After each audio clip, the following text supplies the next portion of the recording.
it's John here from the Professional Nail School and Beauty Academy. I've been asked a lot to actually pull out of my videos the actual nail prep.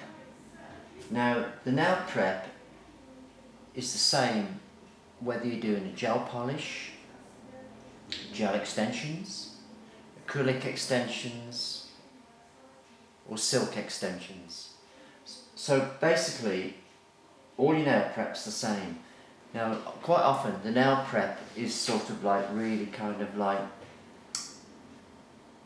often not quite done completely, and this will cause lifting of your product. The nail prep is probably the most important part of doing nails, because you can do some beautiful nails, but if they're just going to lift or come off quite within a very short space of time, then basically you've wasted all that time doing the nails. So the nail prep is probably the most common cause of nails lifting when you haven't done it complete and correctly. Now obviously there are people will have different views on how to do nail prep. This is just my way, and I've been doing nails for about 25 years and teaching for about 20 years, and I found this way works for me. So although what I'm going to tell you now may have slight variations between different people, basically this is what I do, and I found it to be very successful and avoiding lifting of the product. So take what you want from it. I'm going to go through all the products in a moment, and then we'll just do one of my nails because I haven't got a model, and we will just see where we go with this. Okay, so here we go. So here's all the stuff that we need to do our nail prep, and I'll go through them one by one so you've got an idea of what they're all for. And obviously before you do start on your nail prep, you must of course remove any polish that may be on the nails, and that we've covered that in a previous video. And you must also make sure that you have no contraindications on the nails, and all the pink areas are nice and clear and fresh. Okay, so having said all that, what we need to do now is look at the various products. We've got a sanitizing spray. Now, a sanitizing spray is basically an alcohol, and this is a product called isopropyl, and it's what we use to sanitize the nails now, and the hands and the equipment and so on. Now this must be at least 65% pure alcohol, so it would be sort of isopropyl, 60% and 40% water. The one I use actually, which is not what's on the bottle here, this is Star Nails. This is a very good one though. This is about 60-70% pure. But I tend to buy it in bulk in 5 litre cartons, and the one I use is 99.9% pure alcohol. So it will kill everything, including the dreaded bug that's going around at the moment, which I don't want to say the name, but you know what it is, right? So we need that, and that's for spraying equipment, hands, etc. The other thing we need is our barbicide.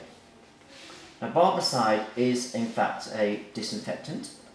This comes in a concentrate in a bottle, and you buy it like this, and then what you do is you put a capful into here of the concentrate and fill it up to the line here.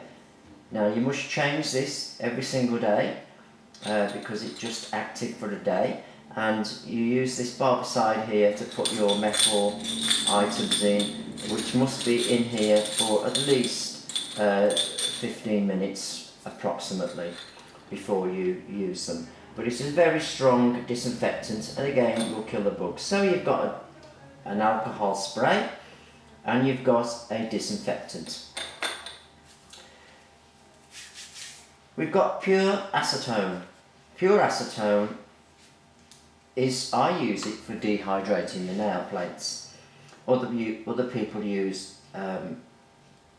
nail prep liquids, but basically nail prep liquid is isopropyl. This is pure acetone, and I've always been using this for the last 25 years, and it works for me. So that's pure acetone. And you also use that for removing polish off nails, of course, and for soaking off gel polish. We've got a nail prep liquid here, which again, as I said, I don't tend to use this, but you can use it instead of the acetone. Sometimes I think it's a good idea to wipe the nails with acetone to dehydrate them and remove any grease or liquids, and also you can use this as well, but basically it's isopropyl, it's just what's in there. Okay, we've got a nail white liquid, and again you can dehydrate the nail plates with this as well. And basically what a nail white liquid is, it's what we've traditionally used for wiping the sticky layer off a top coat of gel polish. We all tend to use no white top coats now, so we tend not to use this so much anymore. But it is good for wiping the nails, removing dust off the nails, and so on, right? But basically it's the same as what's in there. It's just, and what's in here basically. It's just isopropyl. We've made them different colours. As I said, we buy it in bulk. We've made them different colours just to identify them and make them look separate. Ooh, not my sneeze screen. Right, so after that we've got our primer. This is items that really confuse people, because they often have all different kinds of names. This one very clearly says on here primer, and this is a non-acid primer. There are two kinds of primers, non-acid primer and acid primer. So what's the main difference? Well, at one time it used to be all acid primers, but it went away and came to non-acid, and then it's sort of like going back to acid primers for acrylics. Now, a non-acid primer is often called lots of different names, well, as are all primers, they're all called different names. This one's very clearly marked primer, this one's called Fast Bond, and this is a non-acid primer, and this is by a manufacturer called Gelux, and basically it is a non-acid primer. Both of these are non-acid primers, but you get other brands like OPI, and I think they call it Super Bond, and they all have all these fancy names, but basically they're all the same. It's just a primer. Now the acid primer, this one's called Ultra Acid Bond, and then you've got NSI products called Super Bond or something like that. I can't remember the exact name for it, but basically it's an acid primer, and often if you read the back of the bottle it will tell you what's in it. In this case it says methacrylic acid, so it is an acid primer, and an acid primer tends to give a stronger bond when using it with acrylic. I don't recommend you use it with gel polish or gel, any kind of builder gel. You want to be using a non-acid primer. So those are basically your primers.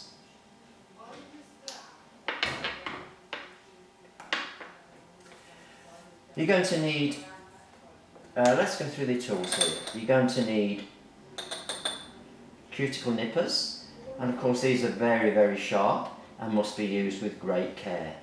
And this is just for cutting away the excess cuticle that may be on the skin, the excess skin on the cuticles at the back of the nail. We've got a cuticle pusher here, Now my cuticle pusher is quite tiny on the end, as you can see. Most cuticle pushers tend to be quite large. If you compare those two together. These tend to cover the whole of the, more or less the whole of the nail, and I prefer these smaller ones where you can just target certain areas of the cuticle to work on. That's why I use this one. I've seen these on Amazon for about $2.99, but this one is actually a Cutio one from cutio.co.uk. On the other end we've got a flat blade, and that basically is for scraping skin off the nail plates. And as I'm scraping here, I don't know whether you can see that, but there's actually quite a lot of little bits of loose skin coming off the nail plates. The skin on the nail plate can be invisible to the naked eye, and we must remove that during our nail prep.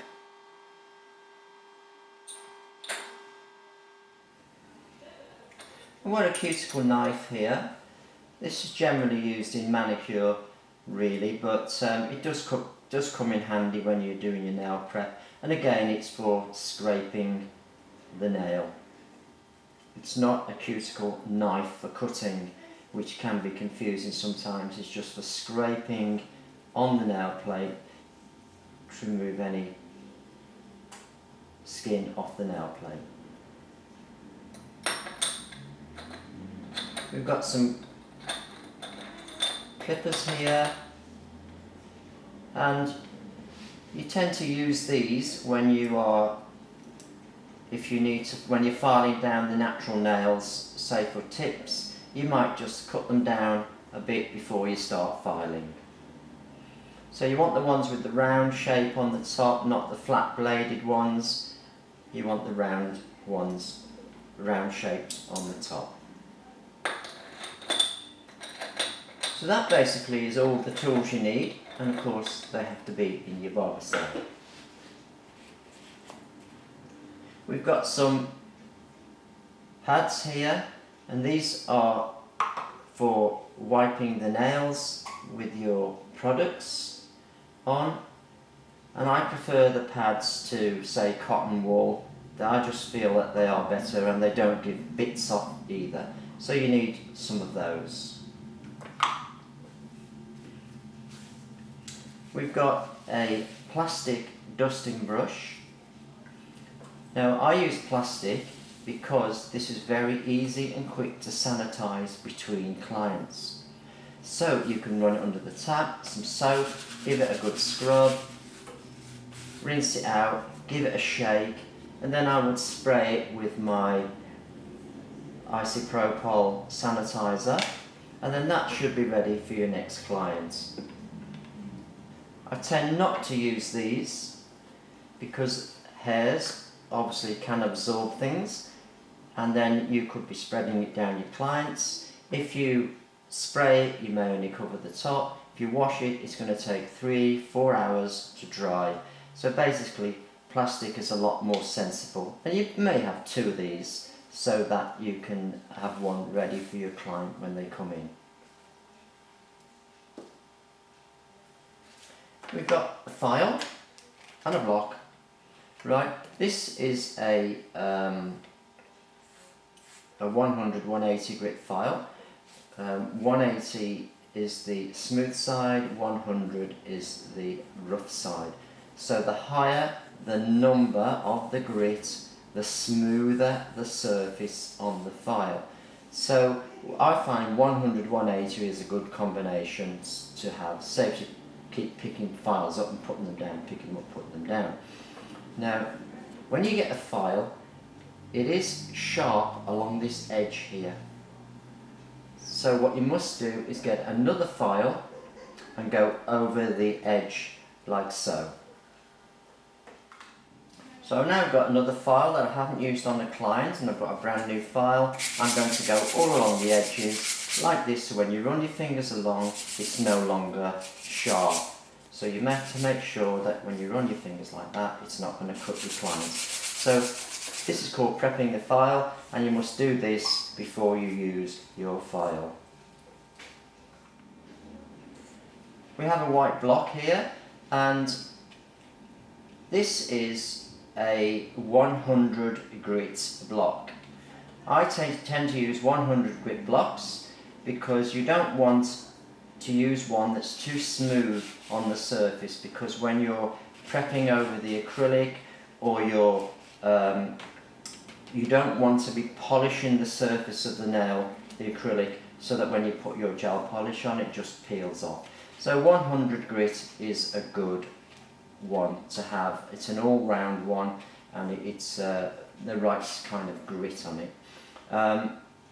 They are sharp on the edge, but not like the files, because they are squidgy and soft, so you just be careful when you're using it. If you are using an electric file to do your nail prep, then you must be very careful when you use it, because what you don't want to do is to make your client's nails thin. Now, these can do a lot of damage to the natural nail, but these can do it a lot quicker. So you have to be very careful when you're using them. This is the mandrel, and on top of the mandrel I have put a fine sanding band, which would be 240 grit or above. And of course, just like your files and your block and your sanding band, you must change these, new one for every client. So what we don't want to be doing is using it at a top speed like this. You want to take the speed right down until it is running as slow as you can get it. And now it is now safe to use on the natural nail to remove all that trace skin off the nail plate. You don't apply any pressure when you're using it, and you must use it with the grain of the nail, which is going downwards like this. So you're not going to go all over the nail like this, and you certainly won't be using it top speed, because then you're just going to thin out the client's nails and do some damage. So you must use it at the correct speed. Now, the correct speed would be at its slowest speed, but if you go onto the nail plate and it actually stops, you just need to increase the speed slightly. So I'm now going to go through the actual nail prep. So here's my nails. I've checked them all for contraindications, and I want to make sure that we can go ahead with the nails. So all the pinks are nice and clear, so we know that there is no diseases or nail conditions that are going to cause us a problem. Now, I'm hoping you're going to be able to see this nice and clearly, because it would have been easier if I had a model, but unfortunately I haven't. So basically, I'm going to, first of all, I'm going to file the nails. Now, if we were just filing for natural nails, maybe for a gel polish, then what we need to do is to file in one direction. So the first thing I'm going to do is to just spray the hands to make sure they are germ-free. I'm going to spray my file, and I'm going to spray my block as well. Right, so that will just evaporate away. So basically I'm going to use the smooth side of my file, and I'm going to file from this direction. Nice long strokes. And we want to file in one direction, so in other words, we're filing like this. We're not going like this, which we call sawing. We're filing in one direction. And then we need to come back from that side. Now you could say all the way round is one direction, but when it starts to get to this little point here, it starts to drag on the nail, and you can cause a split to run up the nail like this. So sawing can cause splits in the nail plate. So we're just going to go round and then like this, then round to this side, and just give them a shape that we've got available to us. The next thing we need to do is to take off any bits from underneath the nail, just like this. So there's our nail shaped, ready for our gel polish or whatever.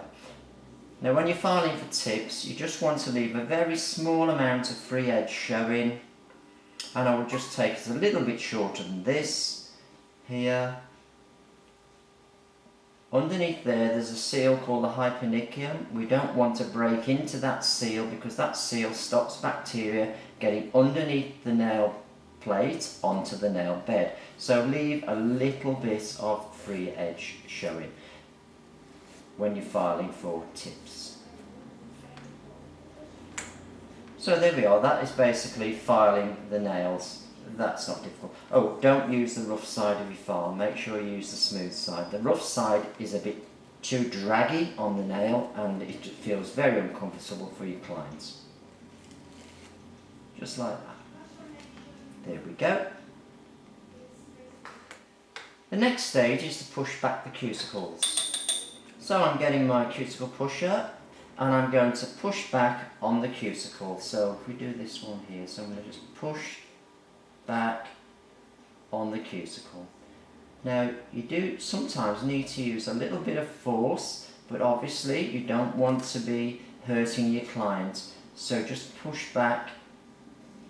It sounds contradictory, but it's gentle, but with a purpose. Now when you're doing the cuticles, the cuticle is actually attached to the nail plate. So you want to make it loose, so you're going to loosen it off just by pushing it back. Then you may see this excess skin, so I kind of pull it forwards, and then I will get my cuticle nippers. And as I said before, these are quite sharp, so you want to be very careful how you use them. So just put the back blade on the dead skin and then bring the front blade up to it and then just clip away. And you can see here, I don't know whether you can see that, but there's quite a lot of loose skin actually coming away from there. And then just use them very, very carefully and just cut away the dead skin. So there, I don't know whether you can see it, but there it is. So I'll just clip that away very carefully and remove it.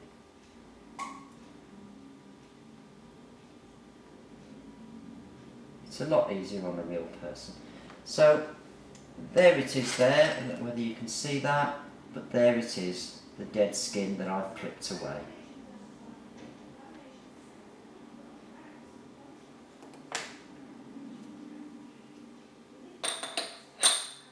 So now that cuticle is nice and clean and right where it should be.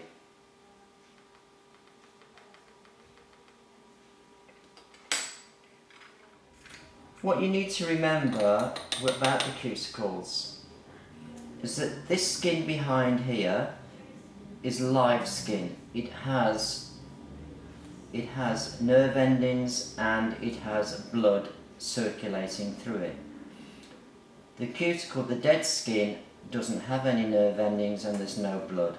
So you must never cut the skin behind because it's going to bleed.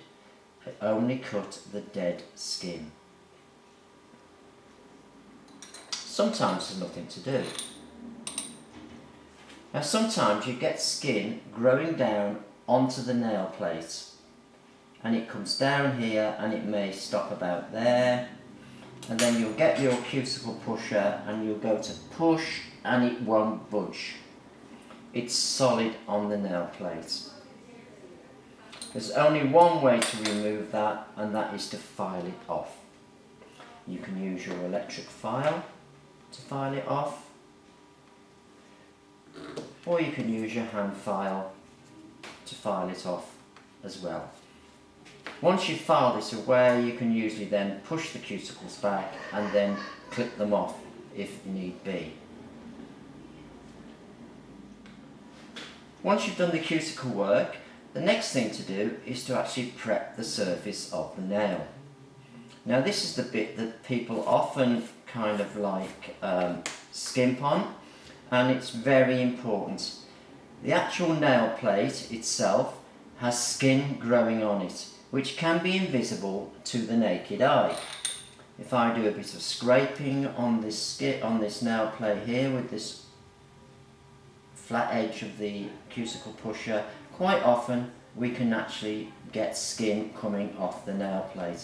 And it's trace, here it is, just little bits of trace skin, and if you leave any skin on the nail plate, it will cause lifting. Skin rejects everything, so basically your products are not going to stick to the nail plate. So you must remove all traces of skin, which I said can be invisible to the naked eye. So what we have to do is to actually go over the surface of the nail plate to sort of like remove all the trace skin. Now your nails are porous as well, they're going to absorb grease. You've got grease in your own body coming into your nails, and you can get grease on your nail plates from cooking, from messing with your hair, leaning on your face. Lots of reasons why you may get grease in the nail plate. You've also got liquids in the nail plate, and that's from washing your hands with soap and water, and you will have it embedded in the surface. So we need to remove the skin off the surface, and we need to remove the grease that may be in the nail plate and the water that may be in the nail plate. So we have to go over the surface. Now there's two ways to do it. You can use your file. I hold it like this, and I will go round and round and round like this, and just basically go over the nail plate until it appears kind of all dull and not shiny anymore. So with Tea Customer, we normally just say, I'm just going to remove the surface shine off your nail plate.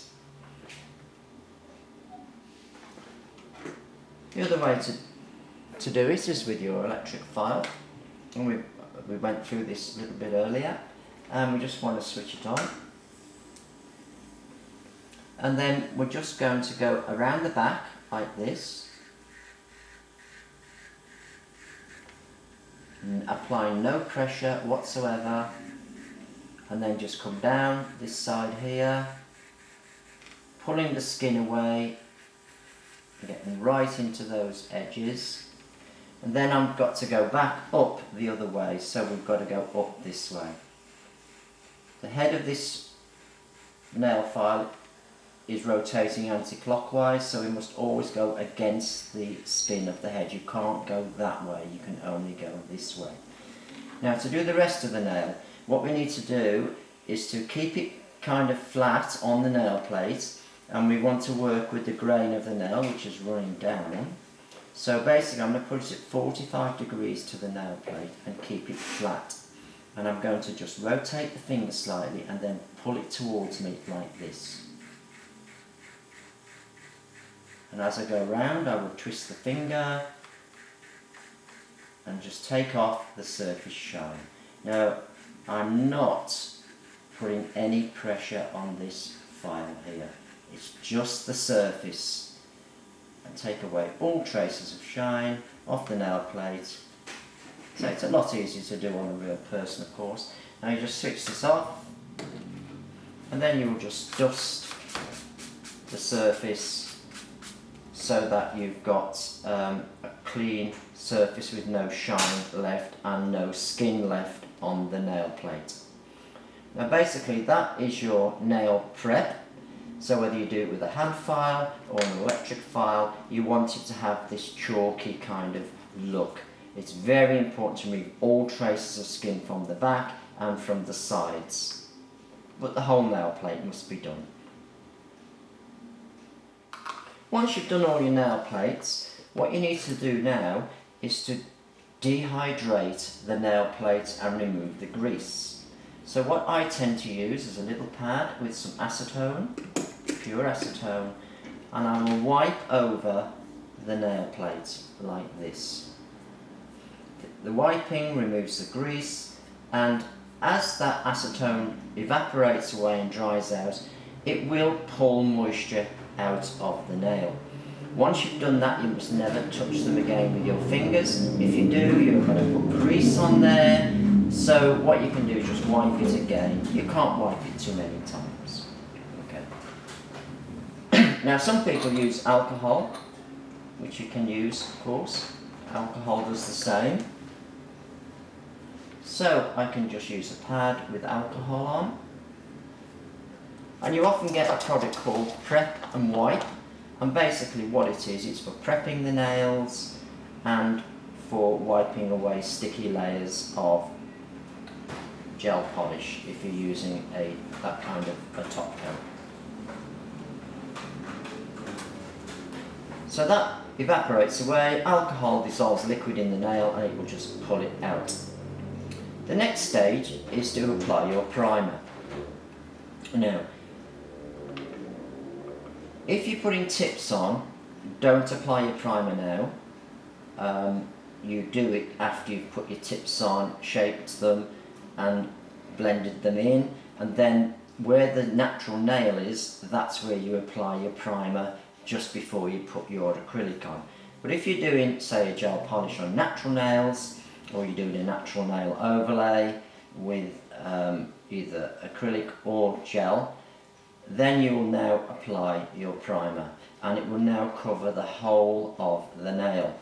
So if we're doing gel polish, we will use a non-acid primer, or if we're using a builder gel as a strengthener, again under your gel polish, we will then apply the primer to the whole nail, and we must use a non-acid primer, not an acid primer.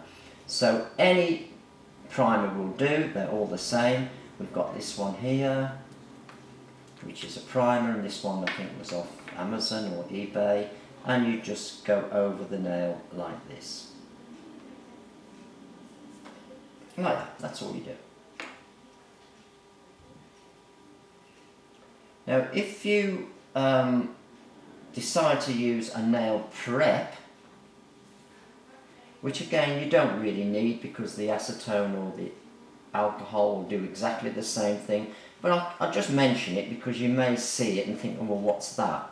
Well, basically it's just, instead of the acetone you can, or after the acetone you can apply a nail prep, and basically it's just an alcohol that's the same as that, which will just evaporate away and then you'll apply your primer.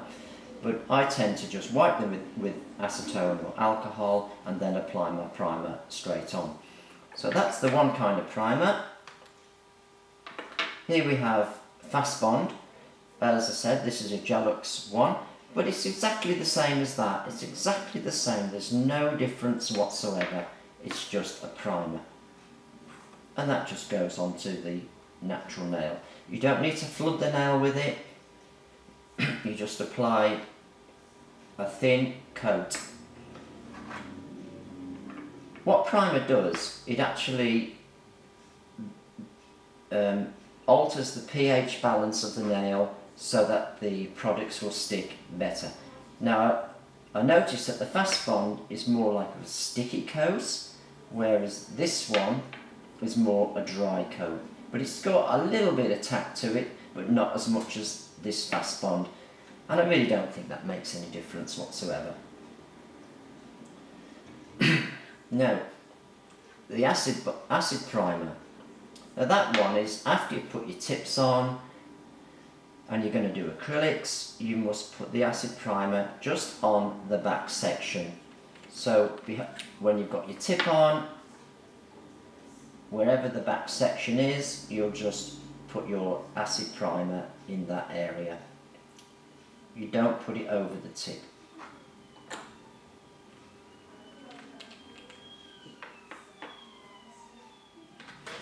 So that basically is all your nail prep, and whether you're applying tips or whether you're going gel polish straight onto natural nails, that is what you have to do. So that covers it really. That's all your different stuff that you need to get and how you do it.